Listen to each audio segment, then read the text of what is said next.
Olá, amigas e amigos do Redação em Gotas. Hoje eu quero tratar com vocês de mais um daqueles mitos envolvendo a língua portuguesa. Existem mitos. Falei de um deles aulas atrás sobre a vírgula, aquela história de que vírgula serve para respirar e é uma meia verdade, né? Na verdade, a vírgula não significa sempre a existência de pausa, ou nem toda pausa significa que há vírgula. E outro mito muito comum que nós aprendemos bem cedinho na escola é de que o porquê, quando é junto é para resposta e separado é para pergunta, né? É outra questão complicada, nem sempre é assim, né? Existem 4 porquês, vocês devem saber, né?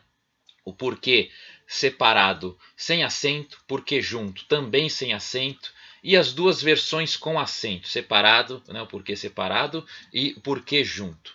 E qual a função de cada uma delas? O que cada um desses porquês significa? Nós aprendemos que o porquê separado sem acento, né, é aquele colocado nas perguntas. Por exemplo, por que fulano faltou hoje? Por que ele faltou hoje? Né? A pergunta direta, que tem interrogação no final. Claro, é verdade, não deixa de ser verdade, mas nem sempre isso ocorre. E o porquê separado, ou melhor, o porquê junto, sem acento, é aquele das respostas, ou das frases afirmativas ou negativas, enfim, as declarativas, que terminam com ponto final normalmente, do tipo, ele faltou porque estava doente. Até aí tudo bem, não há erro, não há equívoco aqui. O que acontece é que nem sempre o porquê separado sem acento ocorre em perguntas diretas e da mesma maneira nem sempre o porquê separado, o porquê junto, perdão, sem acento ocorre em frases declarativas. Pode acontecer inclusive do porquê junto, sem acento, ocorrer em perguntas diretas. É verdade, um tanto estranho, não é tão frequente, mas também não é tão raro. Eu vou dar 2 exemplos para vocês verem, né? Em primeiro lugar, é preciso saber o significado de cada um dos porquês, sem falar ainda dos porquês acentuados, que levam a acento circunflexo. O porquê separado, né, que normalmente ocorre, mas nem sempre, nas perguntas diretas, ele significa, é sinônimo de por qual motivo, por qual razão.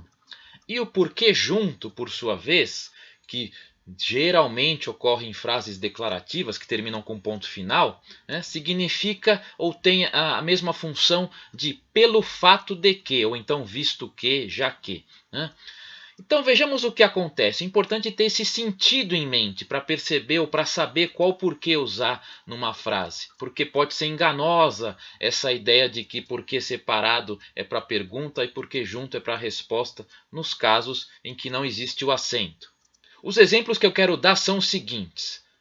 Ouçam bem e vamos colocar aqui no vídeo para vocês terem uma ideia melhor. Não sei por que ele faltou hoje. Ponto final. É uma frase, não é uma pergunta direta, não tem interrogação, ok? E normalmente as pessoas equivocadamente, né, colocariam o porquê junto. Mas veja só, qual é o sentido? Né? Não sei por que ele faltou hoje. Não sei por qual motivo ele faltou hoje, correto? Deu certo, não deu? E se fosse pelo fato de que? Não sei pelo fato de que ele faltou hoje. Não tem sentido algum. Então o truque é esse. Ver qual é o sentido correto. Se o sentido correto for de por qual razão, por qual motivo, é porque é o porquê separado. Né? E se for pelo fato de que, significa que é o porquê junto. Então, o sentido correto é dessa frase, não sei por qual motivo, não sei por qual razão ele faltou hoje. Coube direitinho, deu certinho, portanto é porque separado, mesmo sendo uma frase que termina com ponto final, não tem a interrogação. E o contrário, ou seja, pode haver o porquê junto, né, numa frase interrogativa que termina com ponto de interrogação? Pode sim. Vejam só, imagine que até seja um diálogo, né? Essa frase que eu acabei de enunciar para vocês. Não sei por que ele faltou hoje. Aí vem outra pessoa e diz, por acaso, né? Foi enfim, né? Foi porque ele passou mal? Foi porque ele passou mal? Né? É junto ou é separado? Tem interrogação, é uma pergunta. Aí a maioria das pessoas faria o quê? Colocaria o porquê separado. Mas qual é o sentido? O que cabe melhor? O por qual razão ou pelo fato de que? Vejamos, vamos colocar as duas possibilidades.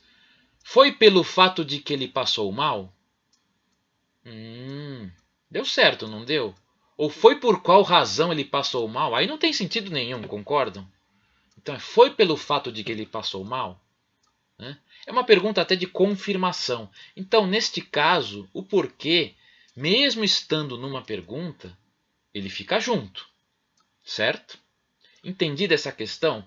Então, até eu posso dizer que em 70% das vezes, mais ou menos, né, é verdade de que o porquê separado ocorre em perguntas diretas e o porquê junto em respostas ou frases, enfim, declarativas com ponto final. 70%, mas isso não é a totalidade. Então tomem muito cuidado com isso. E no caso dos porquês que levam acento, no caso o acento circunflexo, tanto separado como porquê junto, qual a função de cada um deles? No caso de porquê separado com acento, a função é a mesma do porquê separado sem acento. Mas o que muda? Aí entra um outro mito envolvendo os porquês. Né?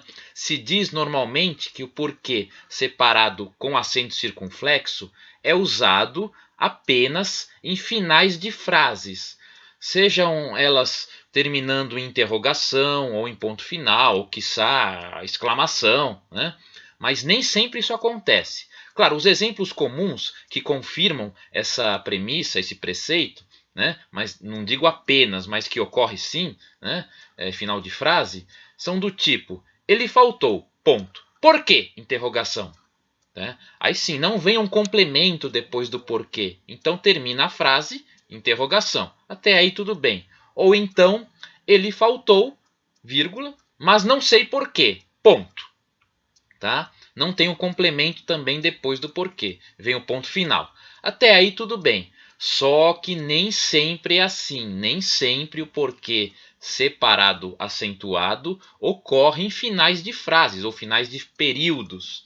Pode acontecer de ele acontecer e depois logo depois vir uma vírgula. Né?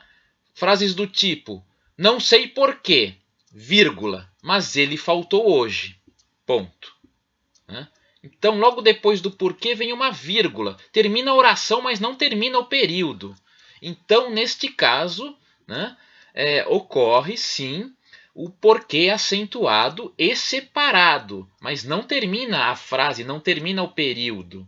Tem uma vírgula. Poderia também ser com ponto e vírgula ou dois pontos, e em alguns casos, embora nem todos, né, com travessão ou com parênteses. Só depende se não há uma continuidade, né, depois que fecha parênteses ou fecha travessões, uma continuidade em relação ao porquê. É uma questão um pouquinho mais complicada, a gente pode explicar em outro vídeo, né, dando continuidade ao assunto dos porquês. Certo? Então, outro mito que eu quero desfazer é de que nem sempre o porquê separado com acento circunflexo ocorre em finais de frase, finais de períodos. Pode ocorrer quando termina uma oração, aí vem vírgula, ou ponto e vírgula, ou dois pontos, e aí continua o período com uma outra oração, ok? E o porquê junto com acento? Aí eu creio que talvez, né? Porque cada cabeça tem sua sentença. Talvez seja o mais fácil de entender. O porquê junto com acento, ele é um substantivo, ele é sinônimo de motivo, sinônimo de razão. E o que vem, o que destaca, o que deixa claro que é esse uso do porquê junto com acento, é que antes dele vem um o artigo o, ou então o artigo indefinido ou pode ser qualquer, pode ser nenhum, pode ser algum, em frases do tipo: eu não sei o porquê de ele ter faltado hoje. Né? Ele faltou e não me deu nenhum porquê. Né? Ou não me deu qualquer porquê, ou um porquê, né? Ou algum porquê, certo? Então ele é sinônimo, nós podemos trocar exatamente o porquê separado com acento pela palavra, pelo substantivo motivo, ou então razão, claro que aí vai para o feminino, certo? Espero que vocês, depois deste vídeo, passem a entender melhor o funcionamento dos porquês. É verdade, muita gente, é verdade, fala, por que não mudou, né? Já vem o porquê de novo aí, né? Na pergunta. Por que não mudou essa regra com o novo acordo ortográfico? Bem, isso é um caso para os estudiosos nos responderem, mas eu até aposto, eu creio que seja justamente por essa diferença de funções, né? Os especialistas não quiseram mudar isso no novo acordo ortográfico, né? E mantiveram assim, né, para diferenciar as funções. Portanto, nós temos que estudar e saber qual o uso de cada um dos 4 porquês. Certinho? Então, ficamos hoje por aqui e até a próxima microaula do Redação em Gotas. Um grande abraço, muitíssimo obrigado. Tudo de bom!